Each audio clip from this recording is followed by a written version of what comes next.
1852년 아프리카의 알제리에서 미국의 어떤 시민 하나가 잠들었습니다. 그로부터 31년이 지난 다음에 미국 사람들이 그분의 시체를, 그분의 유해를 미국으로 모셔와야 된다고 이야기를 해서 31년이 지난 다음에 미국에서는 군함을 보내서 그의 유해를 본국으로 모셔오게 되었고, 뉴욕항으로 군함이 도착할 때 미국 대통령과 국무위원들이 그곳에 나와 있었고, 많은 인파들이 그곳에서 한 사람의 시신이 돌아오는 것을 환영하고 있었습니다. 그 사람은 유명한 정치인도 아니었고, 또 전쟁에서 혁혁한 공로를 세웠던 장군도 아니었고, 유명한 과학자나 또는 유명한 문학가도 아니었습니다.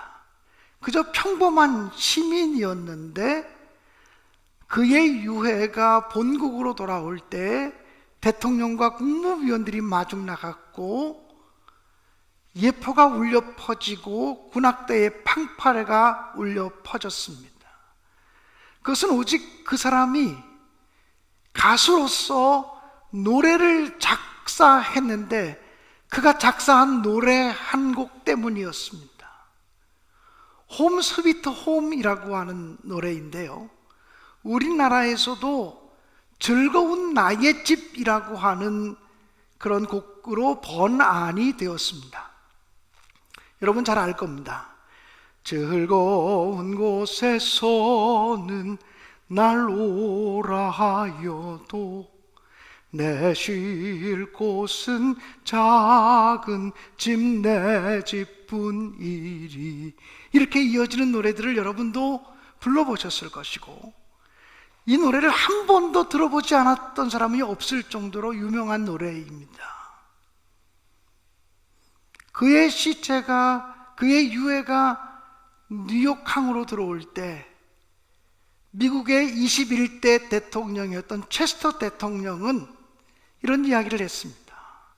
그는 우리가 이 세상을 살아가면서 무엇이 가장 소중한 가치인지, 무엇이 가장 중요한 일인지를 깨닫게 해주었다라고 말했습니다.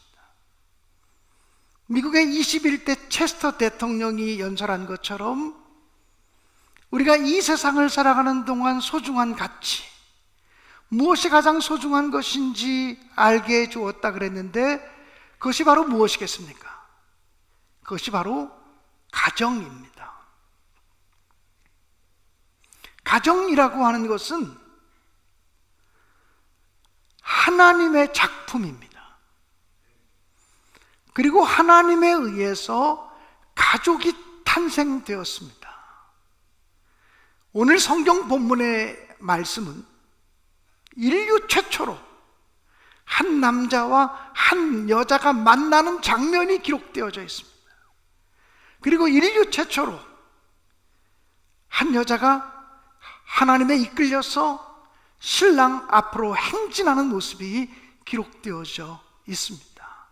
그리고 오늘 그 짧은 본문 속에는 인류 최초의 사랑의 고백이 기록되어져 있습니다. 당신은 내 뼈 중에 뼈요, 당신은 내 살 중에 살입니다 라고 하는 고백입니다. 또 오늘 성경 본문 속에서는 가장 행복한 가정이 어떤 가정인지를 명백하게 보여주고 있습니다. 두 사람이 벌거벗었으나 부끄러워하지 아니하더라. 이것은 단순히 신체적으로, 육체적으로 벌거벗었다라고 하는 의미보다는 더 큰 의미를 가지고 있습니다. 벌거벗은 수치가 드러나도, 약점과 허물이 드러나도 부끄럽지 않은 공동체, 실수하고 그리고 부족한 것이 나타나도 그것 때문에 정죄받고 심판당하지 않는 공동체, 그것이 바로 무엇입니까? 그것이 가정이라는 것입니다. 그것이 부부관계라고 하는 것입니다. 나의 약점을 노출해도 부끄럽지 않은 관계, 이것이 부부 관계이고 이것이 바로 하나님이 설계하신 가정의 모습이라고 하는 것입니다. 그러므로 우리가 행복한 가정을 만들려면 어떻게 해야 됩니까? 여러분, 이 세상에 행복한 가정이 되는 것을 꿈꾸지 않는 사람은 단 한 사람도 없을 것입니다. 우리 모두는 우리의 가정이 건강한 가정으로 세워지기를 원합니다. 그런데 우리가 너무나 분명하게 알고 있는 사실은 이 세상의 많은 가정들이 행복하기보다는 불행한 가정이 더 많다라고 하는 사실도 우리는 너무나 잘 알고 있습니다. 왜 그렇습니까? 행복한 가정을 세우기 원하는데 우리의 가정이 점점 불행해지는 이유는 무엇입니까? 시편 127편 1절 말씀은 이렇게 기록하고 있습니다. 여호와께서 집을 세우지 아니하시면 세우는 자의 수고가 헛되며 여호와께서 성을 지키지 아니하시면 파수꾼의 깨어 있음이 헛되도다. 우리가 아무리 땀 흘려 집을 지어도, 우리가 아무리 땀 흘려 수고하고 성을 지키려고 해도 하나님이 세워주지 않으면, 하나님이 지켜주지 않으면 세워지지도 않고 지켜지지도 않는 것이 인생이라고 성경은 말하고 있습니다. 그러므로 행복한 가정의 열쇠, 건강한 가정의 열쇠, 승리하는 가정의 열쇠는 하나님께 있다라고 하는 사실입니다. 하나님이 함께 세워주시고 하나님이 함께 지켜주시는 가정이 되어야만 승리할 수 있음을 의심 없이 믿습니다. 사랑하는 여러분, 가정을 만드신 이가 하나님이시고 가족을 탄생시키신 분이 하나님이기 때문에 우리는 복된 가정을 이루기 위해서는 하나님의 설계도, 하나님의 가정 설계도를 잘 참조해 보아야만 합니다. 하나님이 첫 번째 가정을 만드시면서 하나님이 의도하신 가정의 설계도의 첫 번째, 부부의 문제라는 것입니다. 부부가 먼저 건강하게 서지 않으면, 남편과 아내가 먼저 행복하지 않으면 절대로 가정이 행복할 수 없고 절대로 자녀들이 행복할 수 없다라고 하는 것이 하나님의 가정 설계도의 가장 중요한 핵심입니다. 얼마 전에도 저는 저희 교회 젊은 어떤 집사님과 대화를 나누면서 어떻게 하면 자녀를 잘 양육할 수 있을 거에 대해서 이야기를 나누다가 제가 그냥 이런 얘기를 했습니다. 자녀를 잘 기르는 방법은 오직 하나밖에 없다. 부부가 행복해지는 것이다. 부부가 건강하게 살아가는 것, 이것이 바로 자녀 교육의 처음이요 마지막이다라는 얘기를 했습니다. 사랑하는 여러분, 정말 우리가 행복하고 복된 가정을 만들려면 무엇보다 남자와 여자가 다르게 창조되었다고 하는 사실을 우리가 분명히 인식해야만 합니다. 어떤 교회에서 남자들이 축구 시합을 하게 되었습니다. 남자들은 운동장에서 축구 시합을 하고 그 부인 되는 여자분들이 가서 응원을 했습니다.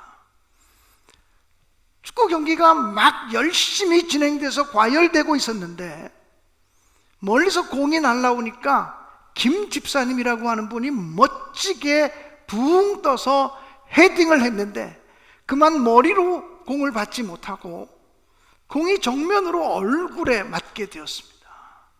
안경을 쓰시고 있는 분이었는데 공이 얼굴로 정면에 맞으니까 안경이 깨어지고 그리고 상처가 나고 피가 줄줄줄줄 흐르기 시작했습니다.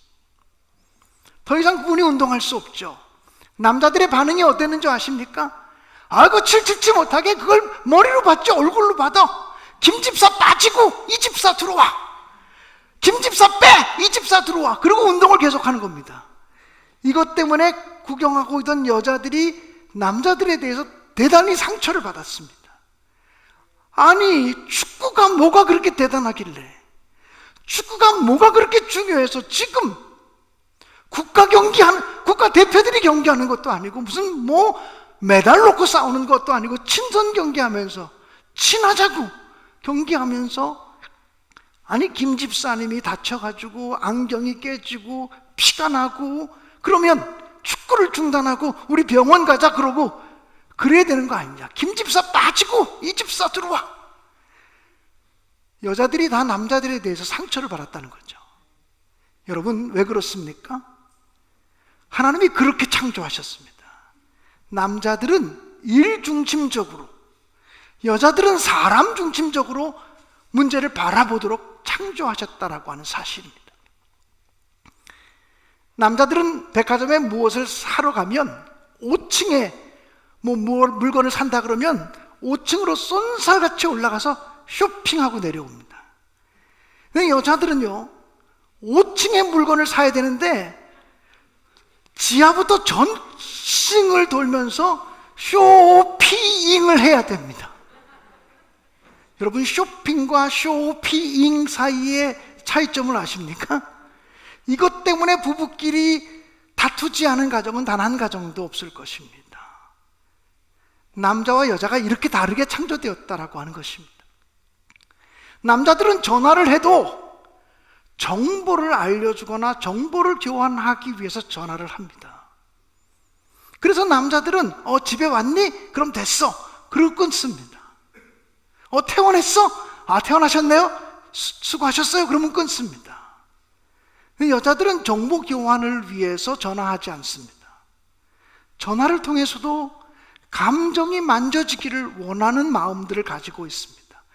그래서 남자들은 전화하면 3분 이상 전화할 내용이 없습니다. 여자들은 1시간 반을 통화하고서도 야야, 도저히 전화로는 안 되겠다. 나중에 다시 만나서 다시 얘기하자. 그리고 전화를 끊습니다. 도무지 이해할 수 없는 거지요. 남자와 여자는 달라도 너무 다르게 창조되었다는 것입니다. 남자들은 저를 포함해서 여자들, 자기 아내들을 어떻게 해야 기쁘게 해야 할 수 있는지 머리로는 인식해도 가슴으로, 몸으로 옮겨지지가 않는 존재들입니다. 남자들은 여자에게 좋은 거, 폼나게 뭘 잘 사줘야 여자가 감동할 것으로 착각합니다. 좋은 차를 바꿔주면 얼마나 감동을 받을까 생각합니다. 근데 여성들은 남자가 차에서 타고 내릴 때 문을 열어주면서 배려해주면 차 한 대 사준 것만큼의 감동을 받을 수도 있습니다. 사랑하는 여러분, 여성들은 좋은 선물도 물론 중요하지만 설거지하고 있는 부인의 뒤에서 당신 뒷모습이 너무나 아름답다, 그리고 포근히 안아주는 것을 더 사랑스럽게 여길 수도 있습니다. 제가 2부 예배 설교를 마치고 내려갔더니 우리 아내가 저를 보고 그렇게 얘기합니다. 말만 잘하지 말고 당신도 좀 그렇게 좀 해봐. 여보, 여러분, 정말 어려운 일입니다. 남자와 여자가 달라도 정말 다릅니다. 그렇기 때문에 우리 가정이 행복하기 위해서는 아내를 나와 똑같이 만들려고 하지 말고, 남편을 나와 똑같이 만들려고 하지 말고, 우리가 분명히 서로 다른 존재라고 하는 것을 인정할 때 거기에서부터 행복과 평화가 올 수 있다고 하는 사실을 꼭 명심하시기를 주님의 이름으로 축복합니다. 행복하고 복된 가정을 세우려면 에덴 동산의 첫 가정도 실패했던 죄를 극복하는 일들에 힘써야 된다고 분명히 믿습니다. 태초에 하나님께서는 에덴 동산 안에 아담과 하와를 만드시고 아담과 하와에게 동산에 있는 모든 나무의 실과를 마음껏 먹어도 된다. 그러나 동산 중앙에 있는 선악을 알게 하는 나무의 열매는 너희가 먹어서는 안 된다고 말했습니다. 이것은 인간이 누리는 자유는 하나님의 법 안에서 자유할 수 있다라고 하는 것을 인간에게 보여주고 있는 말씀입니다. 우리 인간은 무한정의 자유를 누리고 싶어 합니다만 하나님은 하나님의 법 안에서, 하나님의 질서 안에서 자유를 얻어야 된다고 말씀하십니다. 여러분, 기차가 자유로울 수 있는 것은 기차 레일 위에 있을 때 기차는 자유로울 수 있습니다.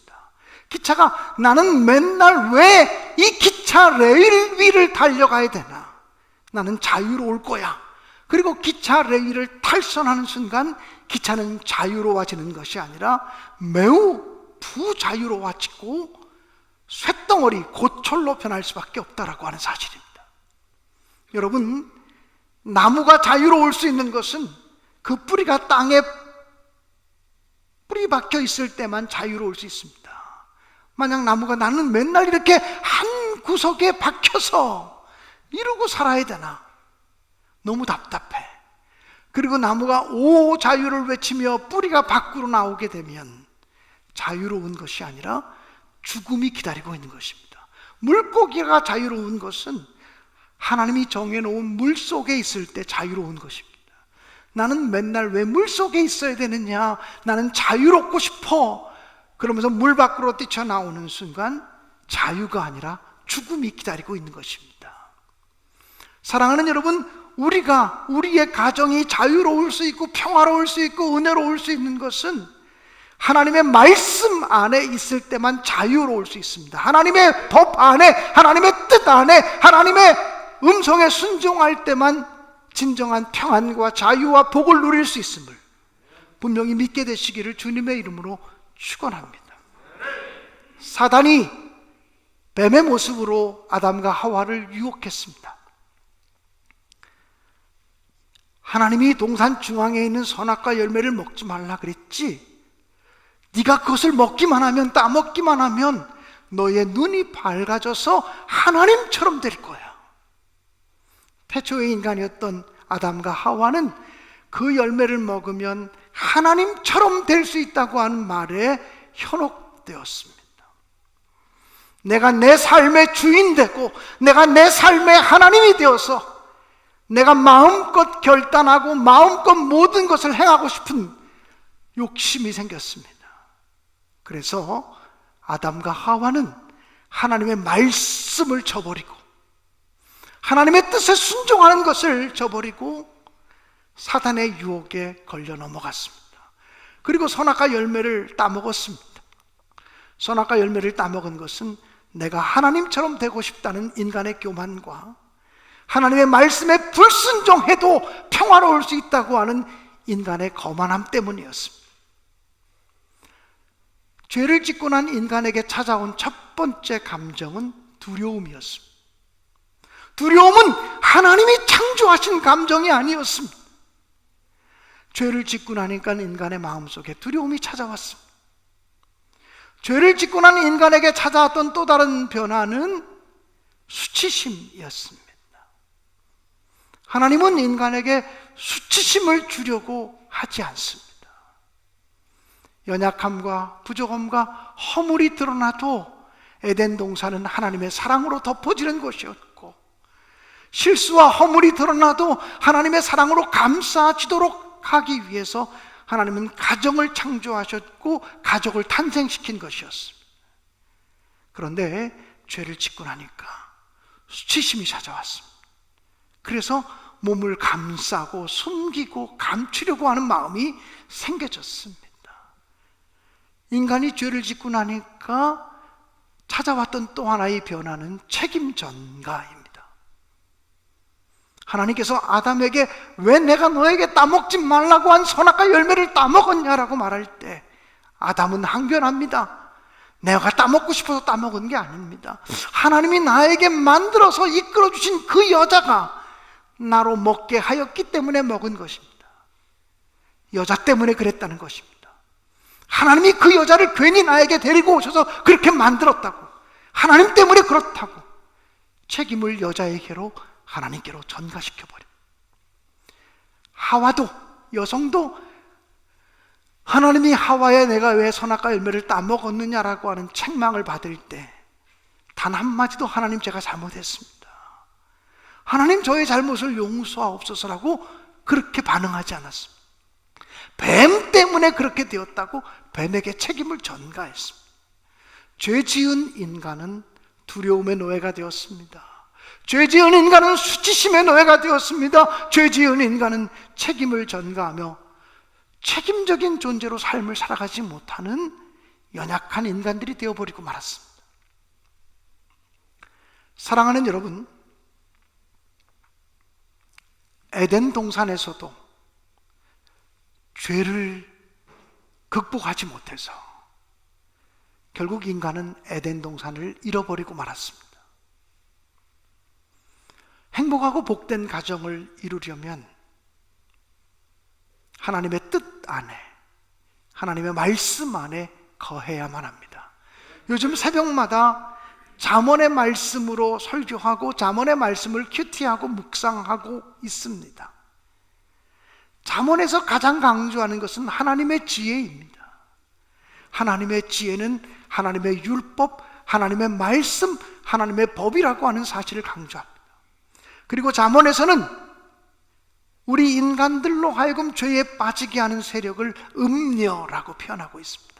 이 음녀는 골목 모퉁이마다, 길거리마다 숨어서 우리를 기다리고 있다고 그렇게 표현하고 있습니다.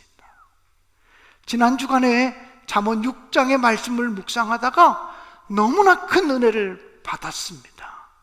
하나님의 말씀을 우리가 간직하면 이런 일이 생겨진다는 것입니다.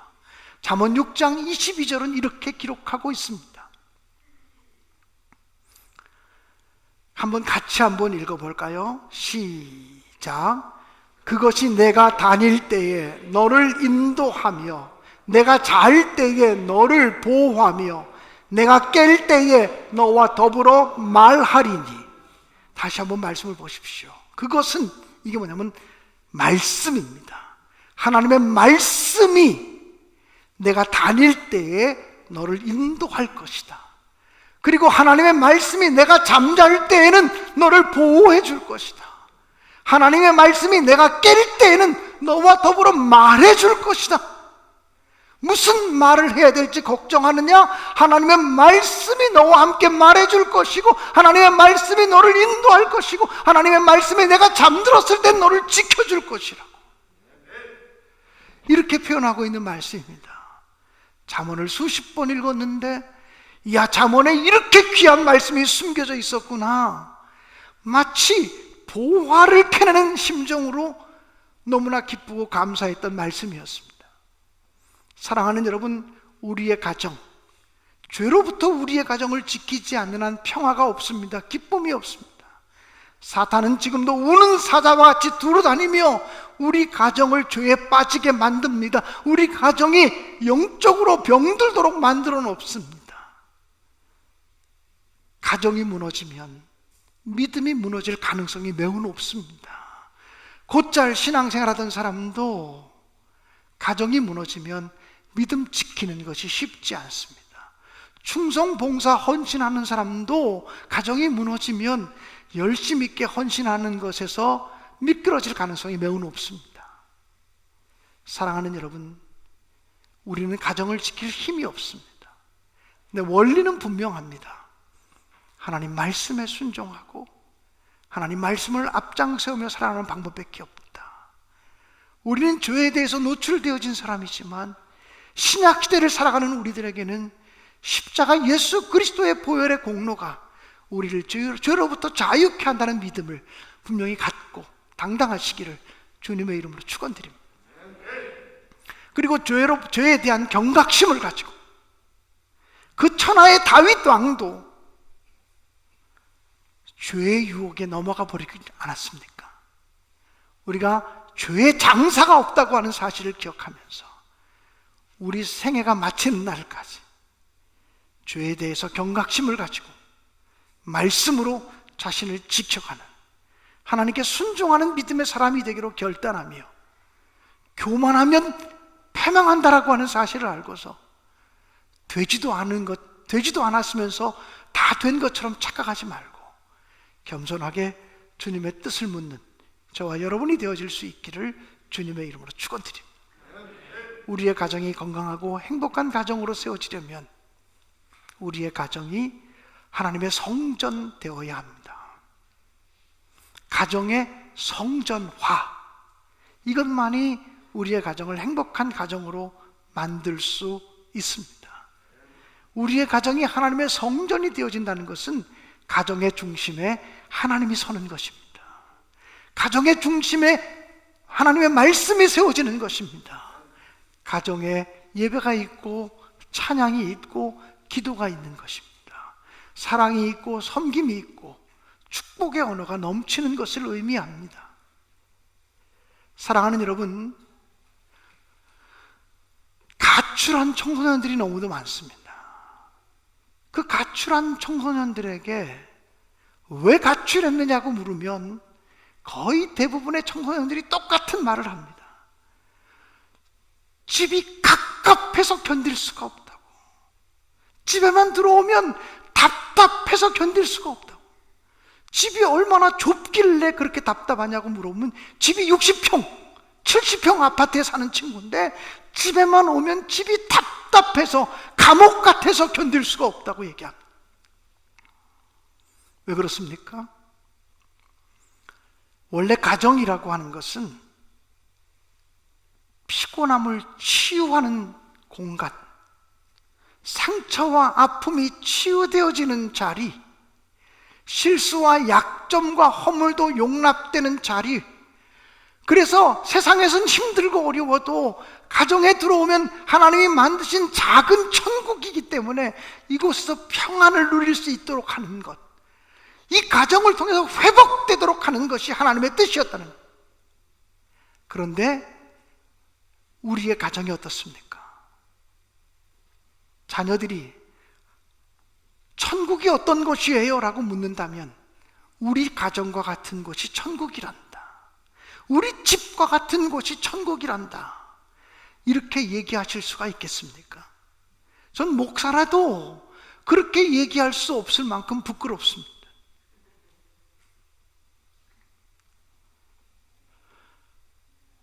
오히려 가정에서 자녀들이 부모에게 정죄를 당하고 이러는 경우들이 얼마나 많이 있습니까? 지난 주간에 저희 딸 예랑이와 이런저런 얘기를 나누게 됐습니다. 우리 딸 예랑이가 이제 자기도 이제 30살 정도 되니까 자기 친구들이 다 이제 결혼도 하고 뭐 시집도 가고 뭐 이제 이런 연령층인 것 같아요. 그래서 한 번은 와서 그렇습니다. 아빠, 우리 친구 누구 알지? 알지. 그랬더니 걔가 이제 결혼하기 위해서 신랑 될 사람 집에 갔다 왔어, 뭐 이런 얘기를 해요. 그래? 걔가 벌써 결혼하는구나. 벌써는 몇 년을 교제했는데 뭐 이러면서 이런 얘기를 해요. 그래? 그래, 그 신랑 될 사람 집에 갔다 오니까 어땠대? 그랬더니 굉장히 둘이 좋아서 사귀었는데 그 집에 딱 가는 순간 집안 분위기 때문에 굉장히 고민이 생겼다고. 집안에 딱 가보니까 집안 분위기가 자기 집 분위기하고는 전혀 달라서 너무 걱정이 돼서 결혼을 해야 될까 말까, 이 남자를 계속 만나야 될까 말아야 될까 고민이 생겼다는 이야기를 전해주는 거예요. 그래서 제가 넌지시 우리 딸에게 물었죠. 얘랑아, 그럼 우리 가정 분위기는 어떤데? 우리 가정 분위기는 어떤데? 그랬더니 이 아이가 한 2초쯤 잠깐 생각하더니 이렇게 얘기했습니다. 우리 가정은 모범적이고 그리고 굉장히 행복한 분위기지. 그래서 제가 왜? 이렇게 물었습니다. 모범적이고 행복한 가정이지까지 얘기하는 거는 내 마음에 맞았는데 왜 그렇게 생각하니? 라고 물었더니 저는 이런 대답이 나오기 원했어요. 하나님을 섬기는 가정이니까, 하나님께 예배하는 가정이니까, 뭐 이런 게 나왔으면 참 좋았겠는데 그 대답이 아니고 제가 전혀 기대하지 못한 대답이 나왔어요. 우리 가정이 행복하고 모범적인 분위기를 이루는 것은 아빠가 유교적이지 않고 아빠가 권위적이지 않기 때문에 그래요, 이렇게 얘기를 했어요. 저는요, 집에서도 권위가 없습니다. 물론 교회에서도 그렇지만 집에서도 권위가 없어요. 근데 우리 딸내미가 그게 우리 가정을 평화롭게 만드는 비결이다라고 얘기를 했어요. 제가 추구하는 리더십은요, 카리스마적인 리더십이 아니라 섬김의 리더십이에요. 사랑의 리더십이에요. 우리 교회도 저는 그런 교회가 되어지기를 간절히 원하고 있는 것이고 그렇습니다. 근데 저는 그 예랑이의 얘기를 들으면서 어떤 생각이 들었냐면, 솔직한 고백인데 우리 딸이나 우리 아들에 대해서 자신이 없습니다. 그 아이들이 어릴 때만 해도 그 아이들을 잘 키울 것 같은 생각이 들었습니다. 근데 지금은 우리 딸, 우리 아들이 정말 엄마 아빠의 믿음을 잘 계승해 줄 것인가에 대한 자신이 안 생겨요. 목살에도 그래요. 정말 부끄러운 고백을 지금 드리고 있는 거예요. 우리는요, 내 힘으로, 내 능력으로 내 자식을 믿음의 사람으로 세울 수 없다고 하는 사실부터 고백해야 돼요. 우리의 열심을 가지고서 좋은 자녀를 만들 수 없다고 하는 사실을 고백해야 돼요. 우리는 가장 좋은 방법은 나의 자식들을 하나님께 맡겨드리는 것임을 알아야 돼요. 하나님, 내가 할 수 없습니다. 하나님이 하셔야 됩니다. 하나님이 이 아이에게 믿음을 세워주셔야 됩니다. 이 아이에게 사랑을 세워주셔야 됩니다라고 기도하면서 하나님께 맡겨드리는 방법밖에 없어요. 자식이 내 맘대로 안 되는 것은 알면서도 왜 기도는 안 하시는 거예요? 자식이 내 뜻대로 안 된다는 거 알면서도 왜 하나님께 맡기는 결사적인 기도는 못 하시는 거예요? 마치 내가 다 할 수 있을 것처럼 착각하고 있는 건 아닙니까? 사랑하는 여러분, 행복한 가정을 세우려면 내 힘으로는 불가능하다고 하는 정직한 고백에서 시작해야 돼요. 내 힘으로, 내 능력으로, 내 노력으로는 불가능하다. 하나님의 은혜로만 가능하다. 주의 은혜가 아니면 아무것도 가능하지 않다고 하는 믿음을 가지시고 하나님께 맡기시면서 겸손하게 나의 가정을 성전화시키기 위해서 내 가정에 하나님을 중심에 세우고 말씀과 예배와 찬양을 중심에 세우고 나의 자녀들을 예수 그리스도의 마음으로 섬겨주고 사랑하고 칭찬하고 지지하는 그런 부모로서의 삶을 살아갈 수 있게 되어지기를 주님의 이름으로 간절히 축원합니다. 설교를 준비하는 동안에 제 마음속에 꽃들도라고 하는 찬양의 가사가 생각이 났습니다. 참 감미로운 찬양의 가사인데요, 그 꽃들도라고 하는 찬양의 가사는 어떻게 보면 가정과 꼭 맞는 말씀은 아닌 것 같은 생각이 들지만 저는 이 찬양의 가사를 읽으면서 이런 생각이 들었습니다. 하나님, 우리의 가정에 생명샘이 솟아나게 해주십시오. 때를 따라 우리의 가정이 눈물 골짜기를 지나갈 때도 있지만 머지않아 우리 가정에 하나님이 기뻐하시는 열매가 맺힐 줄로 믿습니다. 우리 가정에 하나님이 창조하신, 하나님이 기뻐하시는 웃음소리가 넘쳐나게 해주십시오. 꽃들도 구름도 바람도 넓은 바다도 주님을 찬양하듯이 우리 가정에서 주님을 진심으로 찬양하는 놀라운 역사가 있게 해주십시오. 우리의 영혼이 주님의 은혜를 찬양하며 모든 것이 주님의 은혜입니다라고 고백하는 놀라운 역사가 있게 해주십시오. 이런 고백을 드리게 되었습니다. 사랑하는 여러분, 정말 우리의 가정에 생명의 샘물이 솟아나기를 원하는 마음으로, 하나님의 은혜가 넘치기를 소망하는 마음으로 이 꽃들도라고 하는 이 아름다운 찬양을 함께 부르시며 결단하시도록 하겠습니다.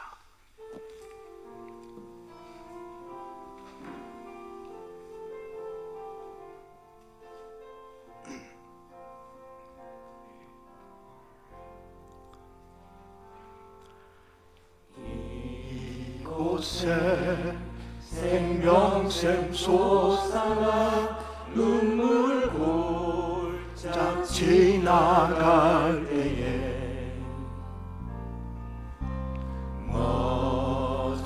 머잖아 열매 맺히고 웃음소리 넘쳐나리라.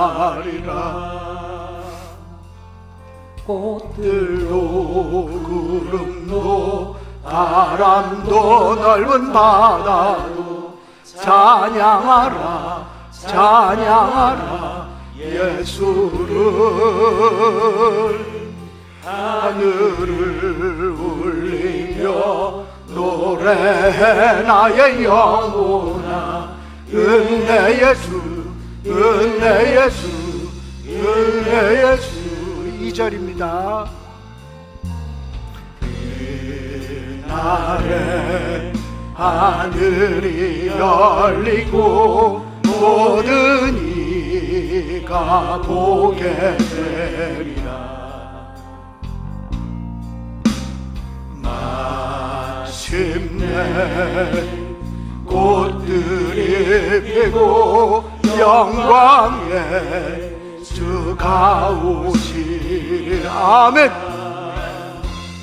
꽃들도 구름도 바람도 넓은 바다도 찬양하라 찬양하라 예수를.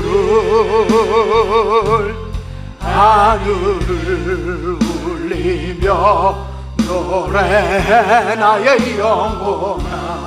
은혜의 주 은혜의 주 은혜. 함께 일어나서 우리 찬양합시다. 1절입니다. 이곳에 생명샘 솟아나 눈물 굴짝 지나갈 때에. 아멘. 자나 열매 맺히고 웃음소리 넘쳐나리라. 아멘. 꽃들도 구름도 바람도 넓은 바다도 찬양하라 찬양하라 예수를. 하늘을 울리며 노래 나의 영혼아. 은혜의 주 은혜의 주 은혜의 주 2절입니다. 그날에 하늘이 열리고 모든 이가 보게 돼. 아멘. 마침내 꽃들이 피고 영광의 주가 오시리라. 꽃들도 구름도 바람도 넓은 바다도 찬양하라 찬양하라 예수를. 하늘을 울리며 노래 나의 영혼아. 은혜의 주 은혜의 주 은혜. 꽃들도 구름도 바람도 넓은 바다도 찬양하라 찬양하라 예수를. 하늘을 울리며 노래 나의 영혼아. 은혜의 주 은혜의 주 은혜의 주